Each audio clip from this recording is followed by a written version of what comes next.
8 years ago, they married their daughter to a penniless orphan and called him the family's shame, the beggar son-in-law who couldn't even afford a birthday gift. What none of them knew: the temple's burning incense across 10,000 miles, the gods the entire world kneels to, every last one of them prays to him. Tonight, the Lin family mansion is lit up like a palace. It's old Lin's 60th birthday, and every eye in that banquet hall is locked on the same man, Yi-chun, standing in the corner, empty-handed. 8 years he's lived under this roof. 8 years they've called him a leech, a loser, a waste of space. And tonight they're not even trying to hide it. The aunt sneers. The cousins laugh.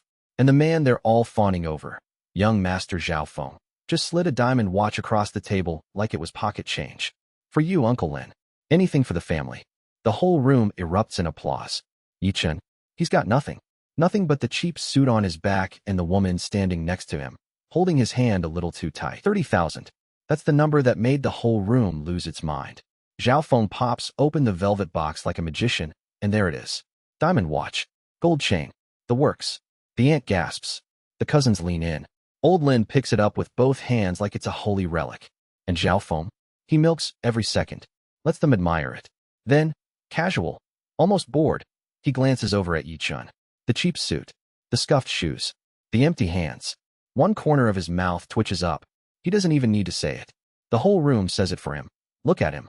Look at the beggar standing next to the golden boy. Wanner's grip tightens on Yi-chun's arm. But Yi-chun? He's not looking at the watch. He's not looking at Zhao Feng. He's looking at all of them. The aunt, the cousins, the business partners, his own father-in-law, fawning over $30,000 like it was 30 million. And he smiles. Not a bitter smile. Not an embarrassed one. The smile of someone who knows exactly what he's worth, and knows that none of them could survive the number. The humiliation buffet is open, and Aunt Lin is serving seconds.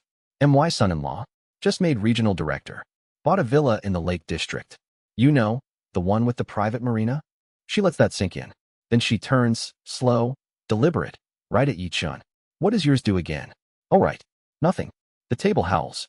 Zhao Feng pours it on, drapes a silk scarf worth 5 figures across the table, right in front of Wanner, for the most beautiful woman in the room. The subtext screams so loud the walls shake. Your husband can't give you this. Wanner pushes it back, jaw tight. Her mother snaps at her. Don't be stupid, girl. And Yi-chun just stands there, quiet, still, like a lake with a tsunami underneath.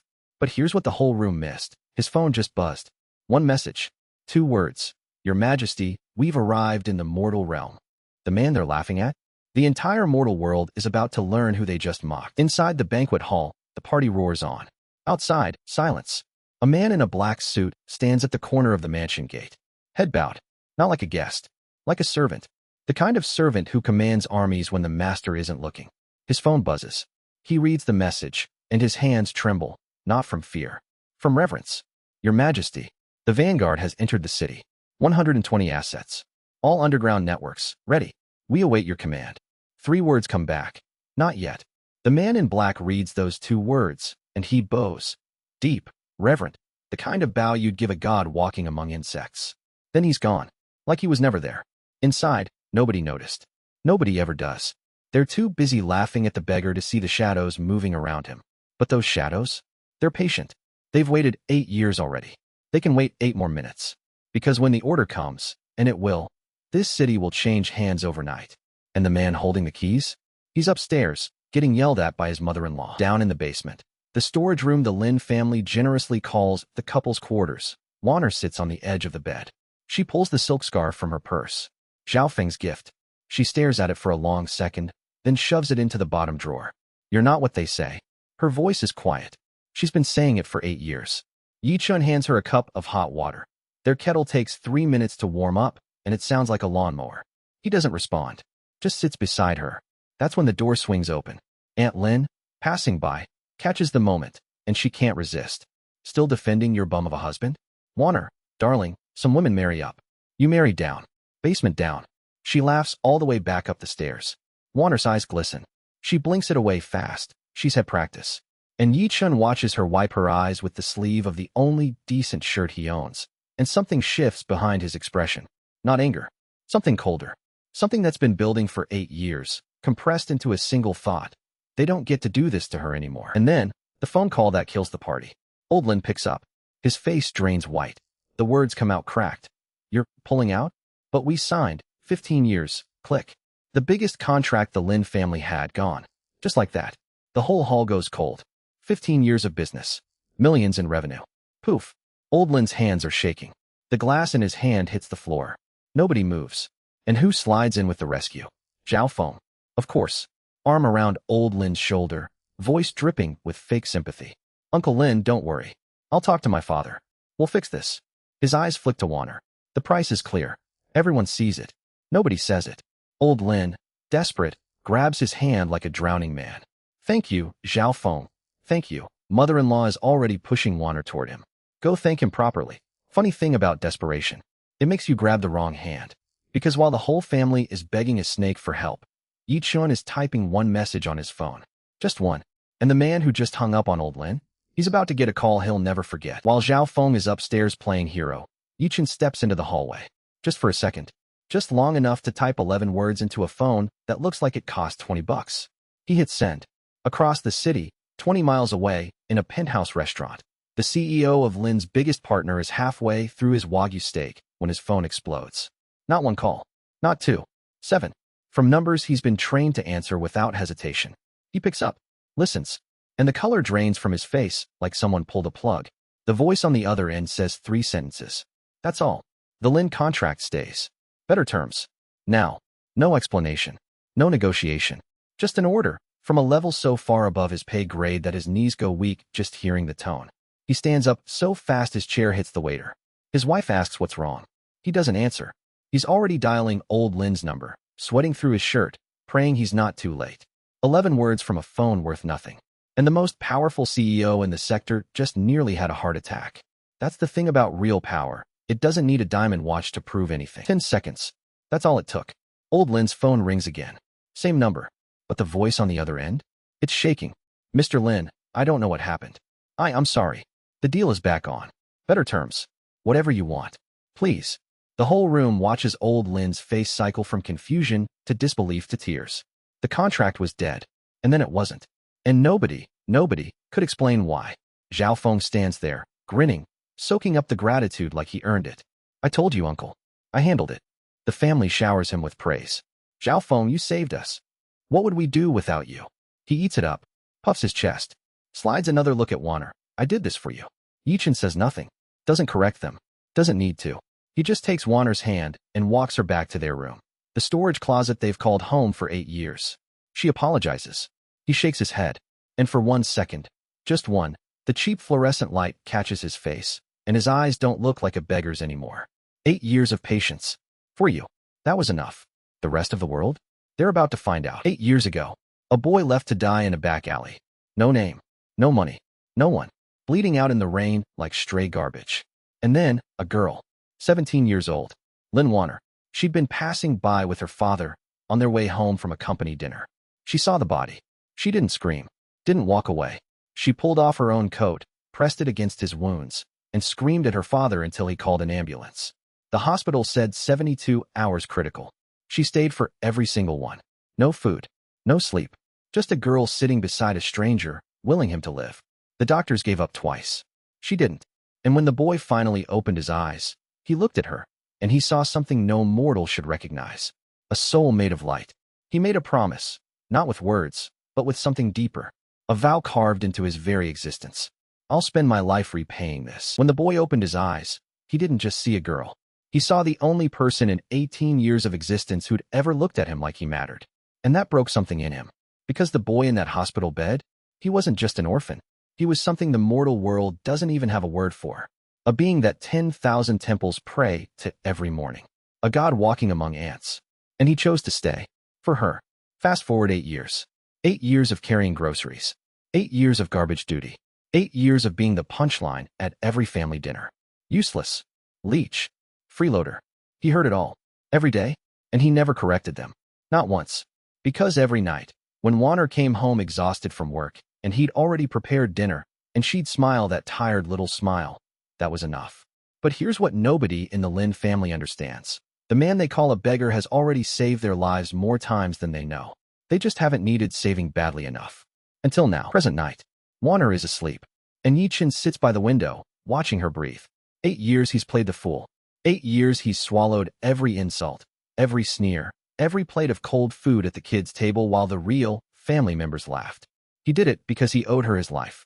Simple as that. But now, the company is dying. The debt is piling up, and the wolves are circling. He can feel it.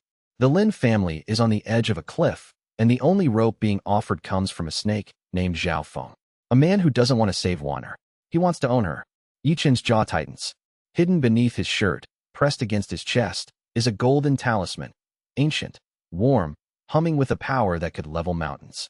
He hasn't used it in 8 years, hasn't made a single call, hasn't summoned a single subordinate. But tonight, something shifts. Because the man they call useless, he's about to remind an entire city who he really is. And the Lin family, they're about to learn what happens when a god stops hiding. Morning, and the wolves are at the gate. Literal wolves, men in black suits with tattooed necks, standing in the Lin family driveway. The leader throws a stack of debt papers onto the hood of old Lin's car. Thick enough to choke a horse. Sign the company over. Today, or we take everything. The house, the cars, the clothes off your back. Old Lin stands at the doorway, hands trembling. 50 years of building. His whole life's work. Gone in one signature. Behind him, the family panics. Mother-in-law is sobbing into a tissue. Cousins whispering about bankruptcy.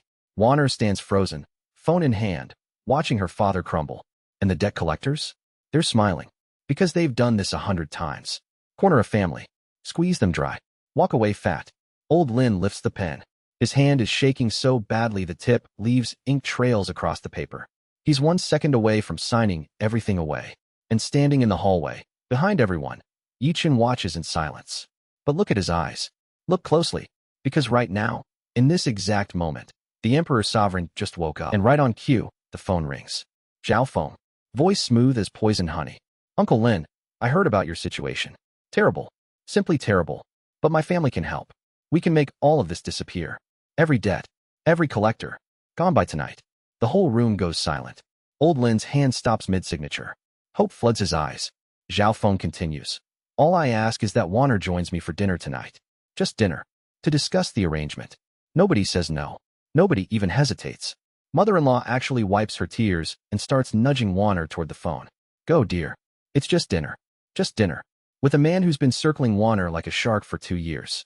A man who's told his friends, and I'm quoting, I'll have her within a month. The family that called Yi Chen a leech? They're about to pimp their own daughter to a predator to save their own skin. Meanwhile, Yi Chen stands in the hallway, watching, listening. He hasn't said a word. But behind his back, his phone is already buzzing. Wanna speaks up? Quiet but firm. I'm not going. I'm not something you trade to settle debts. Good for her. The only person in this house with a spine. But the reaction? Instant. Mother-in-law explodes. Are you stupid? We're about to lose everything and you're being precious about one dinner. Then the cousin chimes in. You know the one, always sharp-tongued, always smug. She looks right at Yi Chen and smiles. Well, if Warner had a real husband, someone with money, with power, she wouldn't be in this position. Instead, she married. She gestures at him, lip curled. This. The room laughs. While the family is still laughing, Yi Chen slips out to the balcony. Quiet. Alone. They think he's running away. Hiding. Useless as always, the cousin mutters. But out on that balcony, Yi Chen answers a phone that costs more than the Lin family house. And when he speaks, it's not the voice of a beggar. It's not the voice of a man who takes out the trash and gets spit on for breakfast. It's cold, ancient, absolute. The voice of someone who has commanded armies. Handle it. All of it. By sunrise. 3 words. That's all he says. And on the other end of the line, an entire empire clicks to attention. Because the man on that balcony isn't just some son-in-law. He's the being that 10,000 temples pray to every single morning. And tonight, for the first time in 8 years, the Emperor Sovereign just gave an order. Cut to a skyscraper across the city. Every floor lit. Every light burning. Inside, hundreds of people in black suits, heads bowed, moving like a single machine. Papers fly. Phone lines burn red hot. Debt records, shredded. Enemy corporate accounts, frozen within seconds. Real estate holdings, liquidated. Legal teams file injunctions in 12 courthouses simultaneously. This isn't a company. This is an empire, and it just received a 3-word command from its master. Meanwhile, across town, the boss of those tattooed debt collectors picks up his phone. We don't hear what's said. We don't need to. We just watch his face drain of every drop of color. His cigarette falls from his fingers.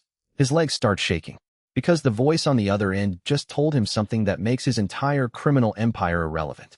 One man made one call, and by sunrise, every single person who threatened the Lin family will regret being born. But here's the beautiful part. The Lin family will never know it was him. Sunrise. And something impossible is happening at the Lin family gate. The debt collectors are back, but this time, they're on their knees. Every single one. The man who slammed debt papers on the hood of old Lin's car yesterday is now pressing his forehead to the concrete, voice cracking, hands trembling. Mr. Lin, the debt is cleared. All of it. We were wrong. Please accept our apology. He tears the papers in half with his own hands. The rival competitor? On the phone, begging to merge on old Lin's terms. Not negotiate. Not bargain. Beg. 24 hours ago, the Lin family was dead. Now the same men who came to bury them are kissing the ground at their feet. The whole family stands in the doorway, jaws on the floor. And then, the spin. Mother-in-law, beaming like she orchestrated the whole thing. I knew Zhao Feng would come through. Such a good boy. They thank a ghost. Because the real savior? He's in the kitchen, making tea, saying nothing. Then, at the edge of his sleeve, a flicker. A golden glow, ancient and warm, from a talisman pressed against his skin. A message from the heavens above. The remnants of the heavenly realm have descended. They're searching for their emperor. And the quiet life he chose is running out of time. The Lin family sleeps. All except one. Warner sits alone at the kitchen table under a single dim lamp, surrounded by medical receipts, utility bills, past due notices. She counts, recounts, moves a number from one column to another. It doesn't work. It never works. Yichen has been coughing for 2 weeks. What started as a tickle became a rasp, and now, some nights, she hears him muffling it in his sleeve, so she won't worry. The clinic visit alone will cost 300 yuan.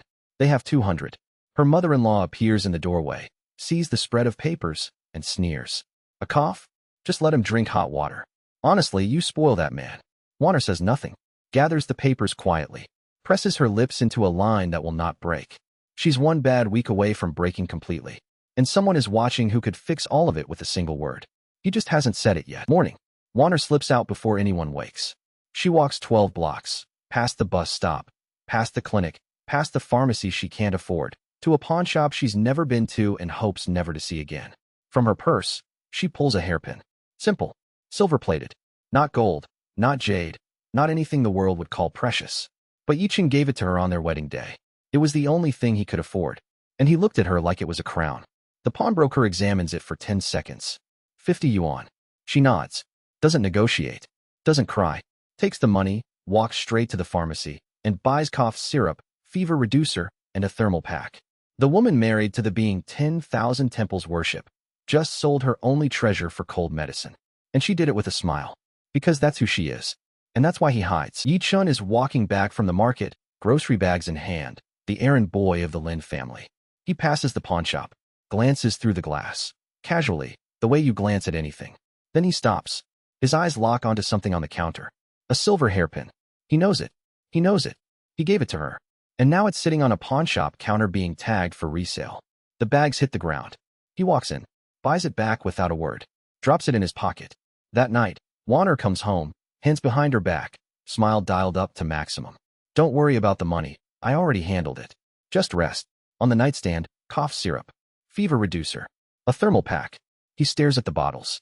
Then at her face, the dark circles she thinks he can't see. The Emperor Sovereign, the being whose name is carved on 10,000 altars, stands in his kitchen, holding a 50 yuan bottle of cough syrup, and his hands are shaking. Not from power.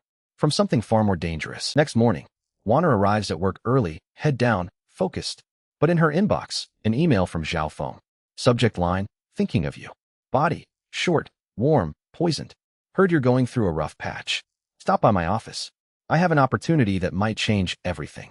She reads it once, deletes it, goes back to her spreadsheets. But across the floor, a woman is watching. Colleague, smiling, generous with coffee, generous with compliments, and planted by Zhao Feng 6 months ago like a landmine waiting for this exact moment. She passes Warner's desk, drops a flash drive and a folder of confidential files into the bottom drawer, quick, clean, practiced, then walks away, whistling. The trap is set. The bait is already in the water. And in 8 hours, Warner's entire career will be dissected on a conference table, while the man who could stop it all is at home, mopping the kitchen floor. It happens at noon. The colleague, the mole, gasps loud enough for the entire floor to hear. Warner, why do you have these in your desk? Confidential client files, financial records, trade secrets, the kind of thing that gets you fired, blacklisted, or sued. A crowd forms. Phones come out. HR descends like hawks. No investigation. No questions. Warner opens her mouth. I've never seen those before. But the decision was made before the files were even planted. Security escorts her out. Cardboard box. Personal items. Swollen eyes. 6 years of reputation, killed in 6 minutes. And on the sidewalk, still warm from the humiliation, her phone buzzes. Zhao phone. Warner, terrible news. Come see me. I'll fix it. She almost says yes. Almost. But what Zhao Feng forgot, what he always forgets, is that the man whose wife he just destroyed doesn't negotiate. He annihilates. Evening. Warner pushes through the front door and arranges her face into something that almost passes for a smile. She slides the cardboard box behind a coat in the hallway. Quick. Practiced. Like someone who's been hiding bad news her whole life. Yi Chun is in the kitchen. He's made her a bowl of noodles. Simple. Hot. The only dish he can cook without burning the house down. He turns. Sees her. And something in his face changes. Not shock. Not surprise. Something colder. Something that lasts exactly 1 second before he buries it under a warm, dopey smile. He doesn't ask what happened. He just pulls out a chair. Sets the bowl in front of her. Steam rises between them. Warner stares at the noodles. Then her shoulders shake. One tear falls into the broth. She whispers sorry to a man who could buy the entire planet and burn it to ash. And he just sits beside her, saying nothing. Because right now, she doesn't need a god. She needs her husband. Warner falls asleep at 9. Exhausted. Tear-streaked. Yi-Chun watches her breathing slow. Then he stands, walks to the balcony, and takes out a phone. Not the cracked, 3-year-old handset the Lin family gave him. A different phone. Matte black. Encrypted. Unknown to every intelligence agency on Earth. He unlocks it. And when he speaks, the shift is absolute. No hesitation. No softness. No husband. Find out who did this. Which company? Which person? Every connection. 6 hours. On the other end, a voice, sharp, military, terrified, responds with 2 words. Yes, Emperor Sovereign. He hangs up, looks out over the city lights. Millions of people going about their lives, completely unaware that tonight, one of them just declared war on the few who hurt the only person he ever loved. A faint flicker of gold crosses his eyes. Then it's gone. He goes back inside, checks Warner's blanket, and lies down on the floor beside the bed. By sunrise, 6 hours, to the minute, it begins. Headlines explode across every news platform in the city. Executive corruption exposed, fraud, extortion, planted evidence. The mole who framed Wana? Under investigation by 3 federal agencies simultaneously. Her bank accounts, frozen. Her phone seized. The parent company behind the scheme, Zhaofeng's Shell Corporation, bleeds 40% of its stock value before the opening bell finishes ringing. Board members resigning. Partners fleeing. Legal teams scrambling. A corporate empire flattened like a building hit by a missile. And at 9 a.m., Warner's phone rings. The same HR director who marched her out yesterday, now stammering, sweating, begging. Ms. Lin, there's been a terrible misunderstanding. Your position is waiting. With a raise. Full apology. Please. She hangs up, turns around. Yi-Chun is sitting cross-legged on the living room floor, sipping tea from a chipped mug, flipping through a home repair magazine like the stock market didn't just collapse for someone who wronged his wife. Warner doesn't move. She stares at him. The tea, the magazine, the chipped mug, the absolute, infuriating calm. Did you know about this? He looks up, blinks.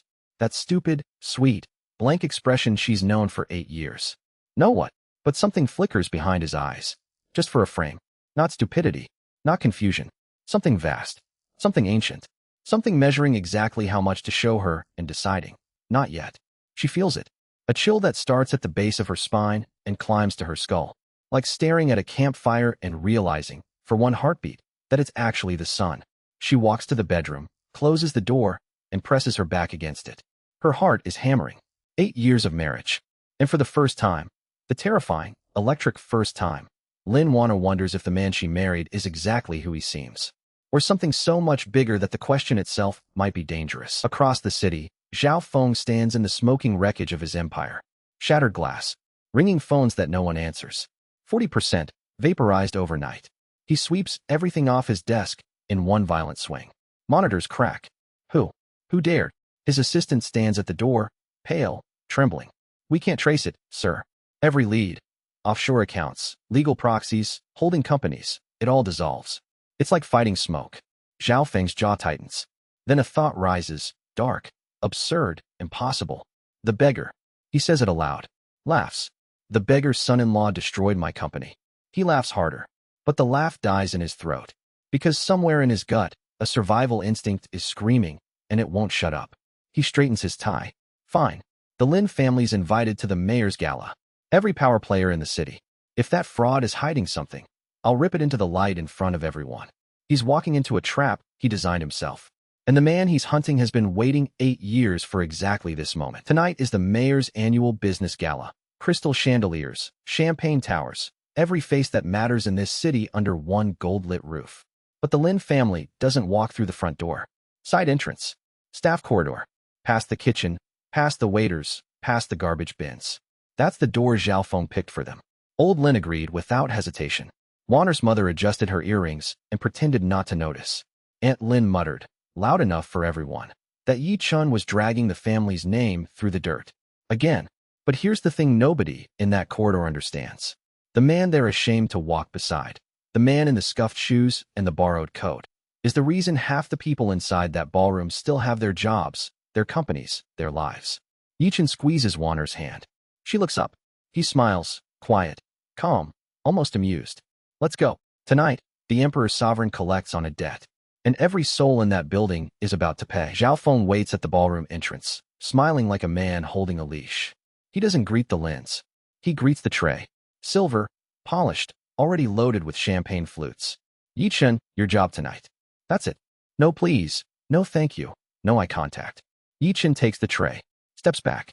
Wall, corner, the spot where furniture goes. And Zhao Feng? He tours the Lin family from table to table like a showman introducing livestock. Everyone, look who's here. The Lin family. And yes, that's their famous son-in-law in the corner. 8 years, 0 income, 100% freeloader. Chuckles. Phone cameras. A CEO leans over to his wife and whispers something cruel. A columnist makes a note. Old Lin laughs along, embarrassed, compliant. Wanner grips her napkin so hard her knuckles go white. And Aunt Lin? She tells Wanner to smile. But here's what every sneering face in that ballroom doesn't know. The man holding that tray has held the fate of nations. And tonight, he's taking names. Zhao Feng snaps his fingers. Waiter. My table. Now. Yi Chun walks over. Tray steady. Zhao Feng points at a guest, a portly real estate mogul. Pour. Yi Chun pours. Clean, precise, not a drop spilled. Now this man. Chairman Liu. He built his empire from nothing. You, on the other hand, married into one and still couldn't earn a cent. The table erupts. Next glass. Next insult. And here, Mrs. Chun, fashion empire, self-made. Yi Chun, would you like to know what self-made means? No, right? You've never made anything. More laughter. Someone films it on their phone. Old Lin stares at his plate. Wanner's mother bites her lip so hard it goes white. Wanner stands. Leave him alone. But Aunt Lin yanks her back down. Don't you dare make a scene at a table with Chairman Liu. And through all of it, every glass, every jeer, every flash of a camera, Yi Chun's expression doesn't change. Not because he can't hear them. Because he's counting. And the clock is almost done. The gala hits its intermission. Guests mingle. Waiters refill glasses. And Yi Chun stands exactly where Zhao Feng left him, tray in hand, back against the wall, red wine stains drying on his borrowed collar. But his eyes are working. Slow. Methodical. Cataloging every face. The columnist who wrote the cruel note. The CEO who filmed him. The socialite who whispered. Every sneer stored. His phone vibrates once in his pocket. He glances down. One message. Chairman Wang. Master. I have arrived at the building. Awaiting your orders. Yi Chun reads it. Doesn't reply. Puts the phone away. Wanner breaks from her family and hurries over, voice cracking. Yi Chun, you don't have to do this. We can leave. Right now. I don't care about the gala. I don't care about the investors. Let's just go. He looks at her. Really looks at her. The woman who saved his life 8 years ago. The only person in this building worth a damn. Do you trust me? Wanner hesitates. 1 second. 2. And in that hesitation, the doors at the far end of the ballroom begin to open. Zhao Feng returns. New glass. Bordeaux. Expensive. The kind you don't waste. He raises it, and the room actually quiets down, because everyone senses something is about to happen. Ladies and gentlemen, before we continue, I'd like to propose a toast. To a man who has lived off his wife's family for 8 long years. No job. No savings. No shame. I ask you, is that a man? Or a parasite? Applause. Chuckles. Someone shouts parasite. And then Zhao Feng crosses the final line. He tilts the glass, slow, deliberate, savoring it, and pours the entire thing onto Yi Chen's head. Red wine runs down his face, down his collar, drips onto the silver tray with a sound the whole room can hear. Gasps. A few nervous laughs. Warner screams, "Stop it. That's my husband," and grabs Zhao Feng's arm. He shoves her aside hard. She stumbles into a chair. And for the first time tonight, Yi Chen moves. Not his body, just his eyes. They find Zhao Feng. And something in that look, ancient, cold, absolute, makes every candle on every table flicker. The laughter dies. Because what nobody knows, the most powerful man in this city is 30 seconds from walking through that door. The double doors at the far end blow open, and the room transforms. Every head turns. Every spine straightens. Every conversation dies mid-sentence. Because the man standing in the doorway is Chairman Wang. The king. Not a nickname. A statement of fact. Construction. Shipping. Finance. Media. Half the skyline bears his fingerprint. When he enters a room, billionaires step aside. Mayors adjust their ties. Zhao Feng's father, the man whose money Zhao Feng has been spending all night, is an A&T next to this man. Zhao Feng practically throws himself at Wang's feet. Chairman Wang. What an honor. I didn't know you'd be coming. My father speaks so highly. Wang doesn't look at him. Doesn't blink. His eyes sweep the ballroom. Past the mayors. Past the CEOs. Past the old money and the new money and the stolen money. They land on the corner. On a man in a stained waiter's vest, wine dripping from his hair, silver tray still perfectly level. Chairman Wang stops. His entourage freezes behind him. He takes one breath, deep, controlled, reverent, like a man who has waited years for this single moment. Then he walks, straight past Zhao Feng, past every VIP, toward the man they just humiliated. And what happens next, nobody in this room will ever recover from. Not tonight. Not ever. Chairman Wang walks. One step. 2. 3. The crowd parts for him like the sea. No one dares stand in his path. Zhao Feng scrambles after him, still grinning, still performing. Chairman Wang. Sir, would you like a drink? Let me pour for you. This useless fool can. Wang raises one hand. Just one. Fingers spread. His entire entourage stops instantly. 6 men in black suits, frozen mid-step like soldiers. Zhao Feng's voice trails off into nothing. His smile cracks.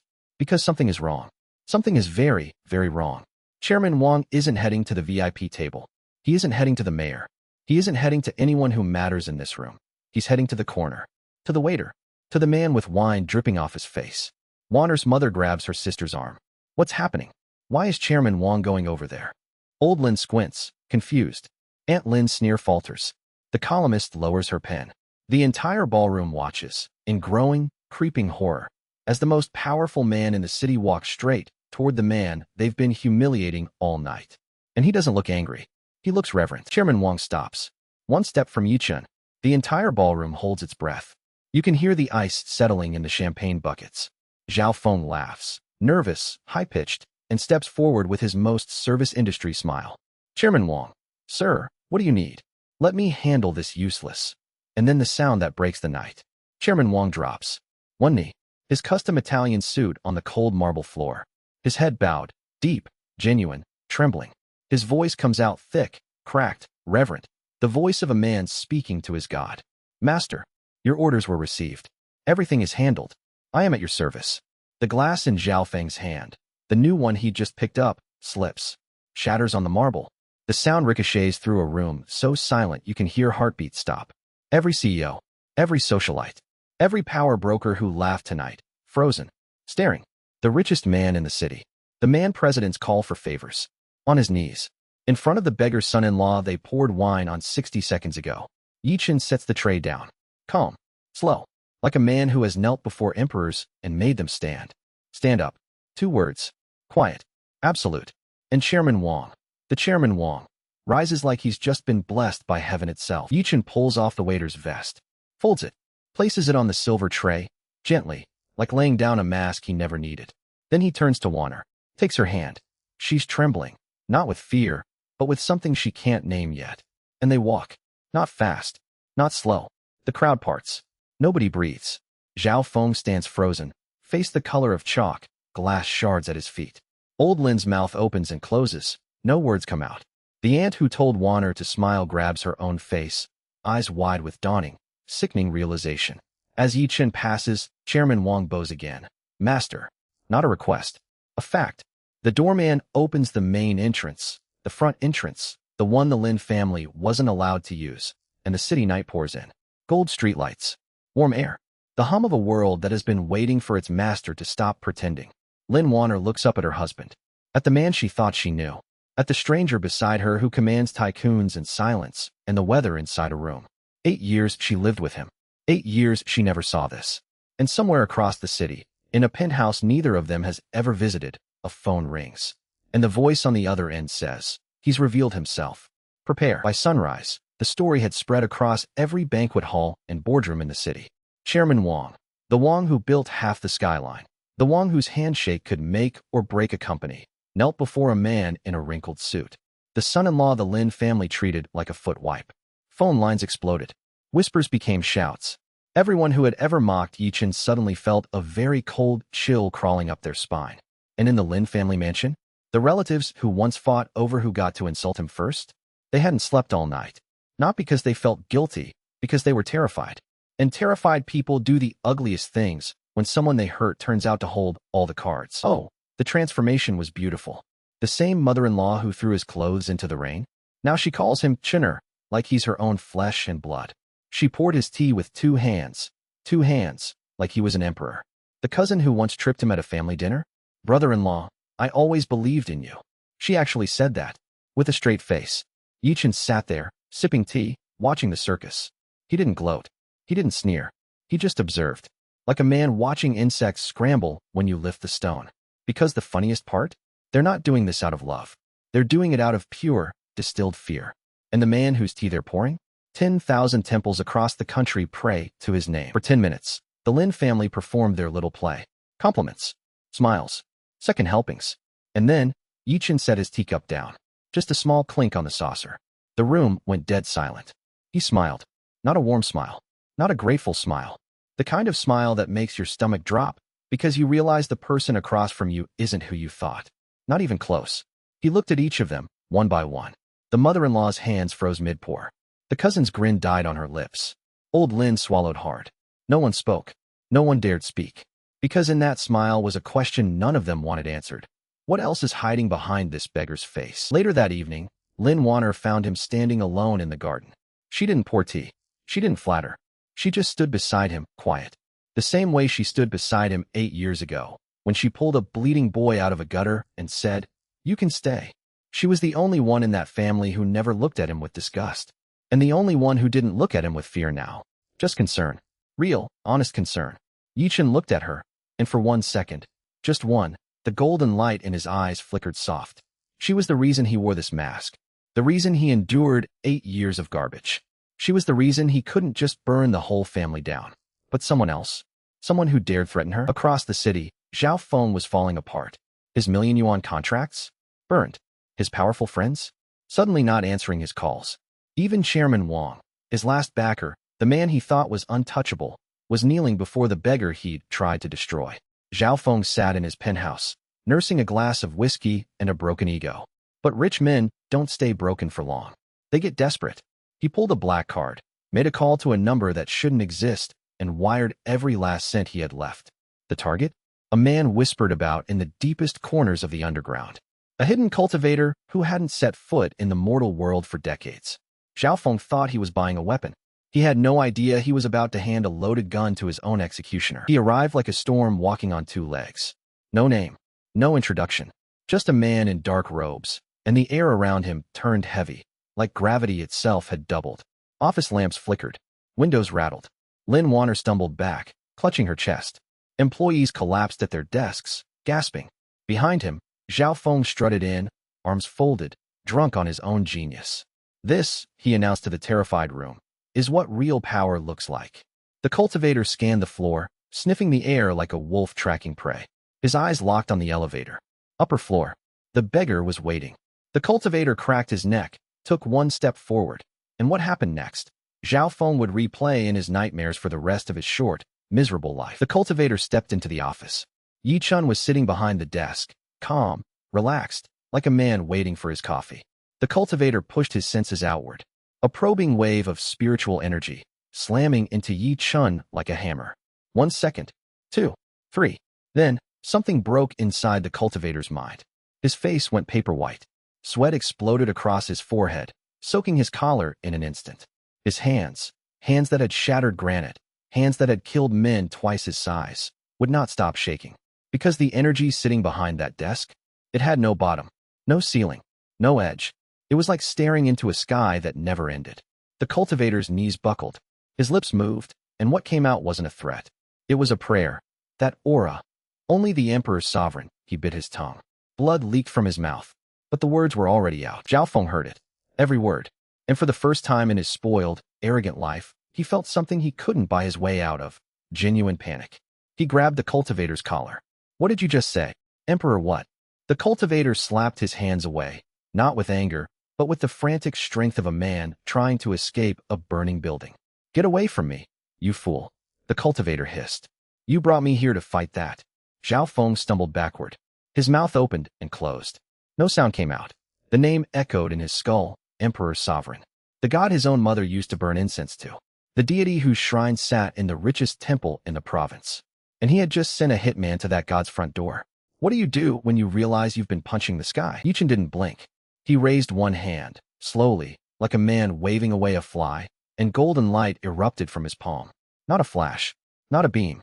A wall of gold that hit the cultivator like the hand of God. The man crashed through 3 walls before a concrete pillar stopped him. One move. No contact. No effort. Just light. The cultivator knelt in the rubble, bleeding from his nose, his ears, his eyes. Shaking. Broken. But then he looked up. Not with hatred. With fear. Not of the man in front of him. Of what was coming for them all. The heavenly envoy is descending. He whispered, blood bubbling on his lips. They're not looking for a benefactor. They're hunting a traitor to heaven itself. And just like that, the game on earth ended. The game above had just begun. The Lin family threw a banquet. Their finest china. Their best wine. A banner across the dining hall. Honoring our beloved son-in-law. 8 years of starving him, mocking him, treating him worse than the family dog. And now he was beloved. Old Lin shook his hand with both of his, beaming like a proud father. The mother-in-law floated around in a new dress, pouring his wine personally. The cousins, the same cousins who'd thrown leftovers at him, now pulled out his chair. They smiled. They bowed. They cried about how sorry they were. But here's the thing about crocodile tears. They always come with a price tag. Every apology had a footnote. Every hug had a condition. They didn't see a son-in-law sitting at their table. They saw a golden ticket. And Yichen? He sat through every performance, as calm as a monk in a temple.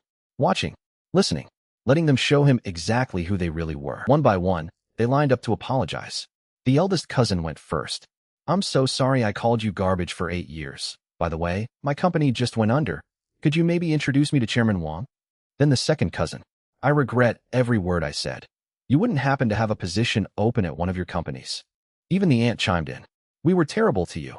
Also, my son needs a scholarship. Apology, request. Sorry, demand. Grovel, grab. Same pattern, over and over, like a broken vending machine. And the beautiful part? They didn't even realize how obvious they were. Each one leaned in with tears in their eyes, then casually slid their business card across the table. Wanner sat beside Yi Chan, her face burning with shame, not for herself, but for the family that had raised her. She whispered, I'm sorry. They haven't changed. Yichen just picked up his glass. He'd known exactly what they were. He'd known for 8 years. Yichen pushed his chair back. No anger. No scene. He just stood and walked out onto the balcony, leaving the whole banquet buzzing behind him. Old Lin's smile cracked. The mother-in-law's wine glass froze midair. They hadn't gotten what they wanted yet, and the golden goose was leaving, but Yichen didn't care. He'd seen enough. 8 years of this family's true face was plenty. Out on the balcony, the night air was cool. City lights stretched below like a sea of gold. Wanner found him there, arms crossed against the chill. She didn't make excuses for her family. She didn't try to explain. She just stood beside him, quiet, real, the only person in that house who'd never once asked him for anything. I wish I could leave this place with you, she said softly.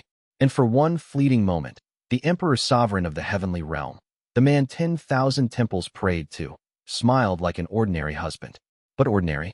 That ended tonight.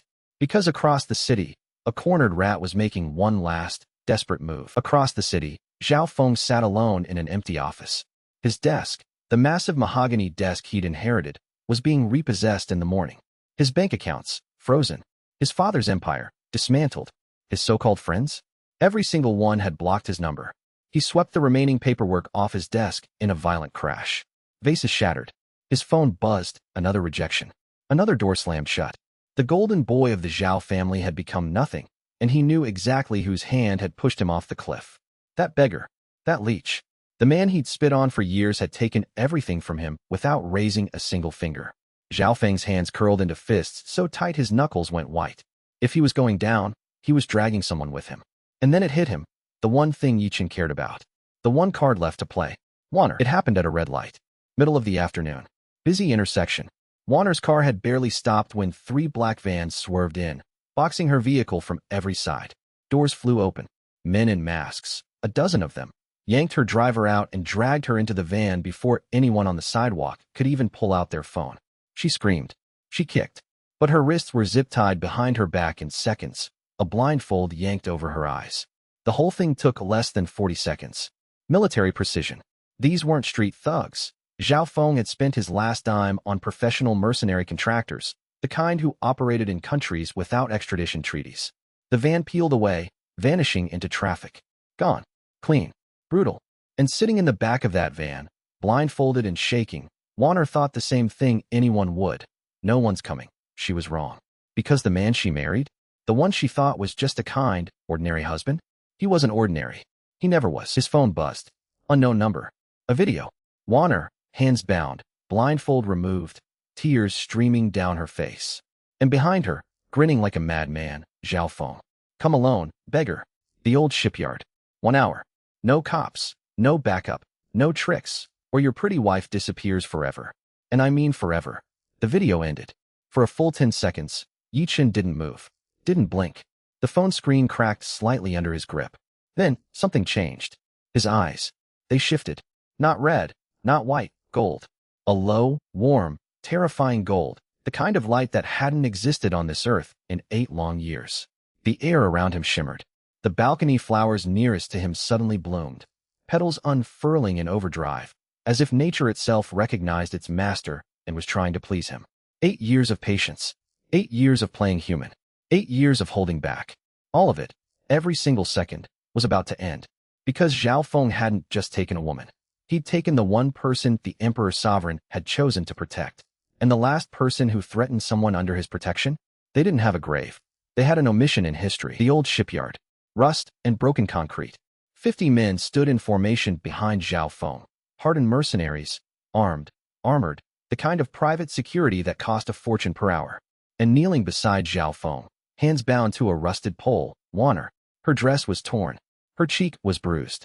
But her eyes found Yichen the moment he stepped through the gate, and they weren't afraid anymore. Zhao Feng spread his arms wide. The beggar came. Ladies and gentlemen, the great fake shows his face. He paced in front of his private army, sneering. No Chairman Wang to save you now. No billionaire friends. No tricks. Just you, 1 man, and 50 of mine. He pulled a pistol from his waistband and pressed it casually against Warner's temple. Kneel. Beg. Call me master. And maybe, I let her live. 50 guns aimed at 1 man. And Yichen? Yichen kept walking. Slow. Steady. Unhurried. Like 50 armed mercenaries were a light drizzle he simply didn't care about. Yichen stopped. 50 guns aimed at his chest. Zhao Feng's finger tightening on the trigger. And in a voice so calm it could have frozen the ocean, Yichen spoke 3 words. I am here. Silence. Then, the shadows moved. From behind every rusted container. From behind every broken wall. From the rooftops. From the parked cars. Men stepped forward. A suited CEO. A hotel doorman ripping off his disguise. A woman in designer heels, stepping from a black Bentley. The foreman from the docks. A restaurant owner. A bank president. One after another. Dozens, then hundreds of people emerging from every corner of the shipyard, all moving with one synchronized motion. They knelt. Every single one. Knees on broken concrete. Heads bowed. A sea of the city's most powerful people, prostrate in the dirt before a man in a worn-out jacket. And in one voice. A voice that shook the rust off the walls. Asterisk, we await your command, master. Asterisk, Zhao Feng's 50 mercenaries looked at each other. Then at the kneeling crowd. Then, Slowly, weapon by weapon, they dropped their guns. Because they weren't hired to fight a god. Yichen raised one hand. Just one. And the city obeyed. Every Zhao enterprise, frozen. Every bank account locked. Every shipping contract, nullified. Every political ally, gone. In 60 seconds, a family worth billions became worth nothing. Zhao Feng's phone began screaming. Notification after notification of assets seized, accounts emptied, properties foreclosed. His father, old Zhao, arrived at the shipyard just in time to see the destruction. He dropped to his knees so hard the sound echoed off the walls, crawling forward, sobbing, pleading. "We'll give everything. Everything." The golden boy, the man who'd pointed a gun at Wanner's head minutes ago, sat on the ground, hollow-eyed, broken, drooling. And behind them, the entire Lin family, who'd followed old Lin to the shipyard. They stood frozen, mouths open, hands shaking, because the useless beggar they'd starved and mocked for 8 years was the same man every temple, every billionaire, every king in this city bowed to. The god they'd mocked was real, and he'd been sleeping in their garage, Wanner freed, unharmed, safe in his arms, staring up at her husband like she was seeing him, truly seeing him, for the very first time. The parking lot emptied in silence. No whispers, no laughter, no side-eye. Just the sound of expensive shoes walking very, very fast in the opposite direction. A billionaire had knelt. An entire family had been erased from the city's power map. In 60 seconds. Old Lin stood frozen, his mouth half open, staring at the son-in-law he'd traded for a richer one 10 minutes ago. His wife sat on the marble floor, mascara running, her lips trembling around words that wouldn't come. And Yichen? He just stood there, hands in his pockets, that same stupid worn shirt. Like none of it surprised him. Because it didn't. The Emperor Sovereign had been patient for 8 years. Now, patience was over. Wanna moved first. Through the chaos, past the kneeling, past the golden light still fading in the air, she grabbed his hand. Her fingers were shaking. "Chun, who are you?" And for the first time in 8 years, she looked at him and saw a stranger. Not the useless husband. Not the leech. Someone whose eyes held decades she couldn't account for. Yichen looked at her, really looked, and something flickered across his face. Something old. Something heavy. Then he smiled. That same gentle, stupid smile he always gave her when she overworked herself. "I'm still your husband." That hasn't changed. But the way he said it, like he was promising something much, much bigger, made her heart clench. Yichen walked back into the hall, calmly, sat down at the head table, the seat old Lin had assigned to Zhao Feng. The remaining guests didn't breathe, didn't blink. He held up one hand. From the shadows, a man in a black suit materialized, placed a leather-bound ledger on the table, bowed, and vanished. Yichen opened it. Pages and pages of names, dates, details. 8 years of memory, written down. Every single person who had touched his life in this house. The good, the bad, the ones who sneered. "I remember everything," he said, and his voice filled the silent hall. "Every meal I was denied. Every kindness I was shown. And today, every debt settles." The first name he read wasn't a tycoon. Wasn't a cultivator. It was a maid. Little Lu. She'd worked in the Lin kitchen for 12 years. Invisible, replaceable, nobody. 3 years ago, Yichen had been locked outside in the winter rain as punishment. Starving, shivering, and she'd sneaked out a bowl of congee and a blanket. Said nothing, wanted nothing. He never forgot. "Lu." She dropped to her knees, sobbing, thinking she was finished. Yichen walked over, placed his hand on her shoulder. "You fed me when my own family starved me. That bowl of congee, I remember."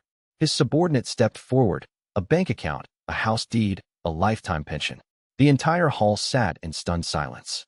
The maid who'd shown basic human decency, one bowl of congee, just became richer than half the people in that room. Second name, Lin Xiao, Wanner's younger cousin. 23 years old, stuck as a junior clerk because she had no backing, no money, no name. 2 years ago, at a family dinner, the relatives had been taking turns mocking Yichen. Lin Xiao, the only one, had muttered under her breath, "Cousin Chun isn't useless. You're all just blind." Nobody heard it. Nobody except Yichen. He read her name. She went pale, legs shaking. 2 years ago, you said one sentence. One sentence everyone else was too proud to say. You said I wasn't worthless. He slid a document across the table. Regional director. Her own division. Salary with more zeros than she'd seen in her life. Lin Xiao covered her mouth, tears streaming. One quiet sentence of decency, and it just changed her entire future. The rest of the Lin family watched, calculating desperately. Had they ever been kind to him? Then came the mother-in-law, the architect of 8 years of misery. Every skipped meal, her order, every insult, her script. She'd called him dog, leech, waste of oxygen. She'd tried to sell his marriage for a business deal. Now she crawled across the marble floor, weeping, grabbing his pant leg. Chun, please. I'm your mother. He looked down at her. No anger. No satisfaction. Just nothing. You are not my mother. You are the woman who starved me, mocked me, and tried to trade your daughter like livestock. He turned to his subordinate. Revoke everything. The cars, the accounts, the properties in her name. She keeps nothing. She screamed, begged. But 8 years of cruelty had just come due, and the Emperor's sovereign was not in a forgiving mood. Funny, she'd spent 8 years treating a god like garbage. Now she couldn't even afford a taxi home. Old Lin was smarter than his wife. He didn't crawl, didn't weep. He straightened his tie, walked over, and bowed, deep, formal. A businessman to the end. The company, my employees, whatever I did, they don't deserve to lose their jobs. And for 1 second, Yichen paused. Because old Lin wasn't wrong. Lin Group had 3,000 employees, families, livelihoods, and the company was Warner's legacy, her life's work. The company stays, Yichen said quietly. For Warner, for the employees. You keep your seat, you keep your salary. Relief washed over old Lin's face. But every decision goes through me. You're a figurehead now, a chairman in name only. Old Lin's face crumpled. The company he'd built with his own hands, still his, still standing. But the power? Gone. Transferred to the son-in-law he'd thrown out yesterday. When the ledger closed, the Lin family had been split, surgically, precisely, into 2 halves. The ones who'd shown basic decency, rewarded beyond their imagination. The ones who'd kicked him while he was down, penniless, blacklisted, erased from the city's social registry overnight. Warner stood among the survivors, tears running freely. She'd spent years apologizing for her family's cruelty, carrying that guilt like a backpack full of stones. Now she understood. Chen hadn't endured it because he was weak. He'd endured it because of her, because somewhere in this mess, he'd chosen to stay. Yichen closed the ledger, stood up, stretched. That's done. And for one breath, everything felt peaceful, settled. Then the sky above the city split open. It started as a rumble, deep, low, like thunder, but wrong. The chandeliers swayed. Wine glasses vibrated off tables. Then the sky broke. Above the city skyline, a seam of pure golden light, tearing across the clouds like a wound.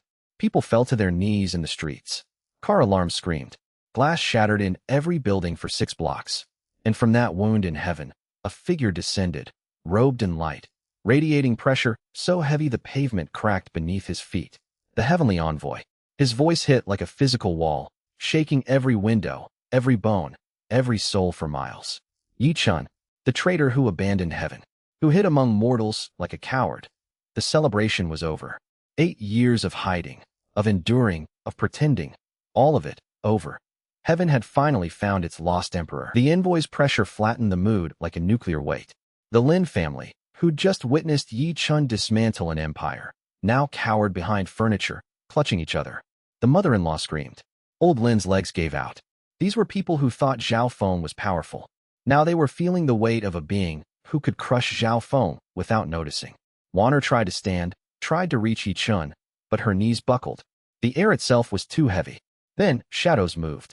Yichen's subordinates, the ones in black suits, appeared from every corner, placing themselves between the divine pressure and the mortals. Chairman Wang, the man who'd knelt an hour ago, stood at the front, arms wide, teeth clenched, shielding Warner with his own body. And Yichen? He rolled his shoulders, cracked his neck, like someone waking up from a long nap. Yichen walked out the front doors, into the street, into the crater where the envoy stood. Everyone thought Yichen was just a hidden billionaire, a powerful cultivator, at most. They were wrong by 10,000 years. Because Yichen didn't climb his way up from nothing. 10,000 years ago, he stormed heaven's gates, alone, and fought the entire celestial court to a standstill. Gods, generals, armies. He went through them all. Why? That's a secret he's carried for 10 millennia. A debt, a promise, something, or someone, worth burning heaven itself down for. The envoy lunged with killing intent. Yichen raised one hand. The golden light that erupted wasn't a flicker. It was a sun. The envoy, a being who'd personally crushed 3 mortal empires, was blasted backward through 3 city blocks.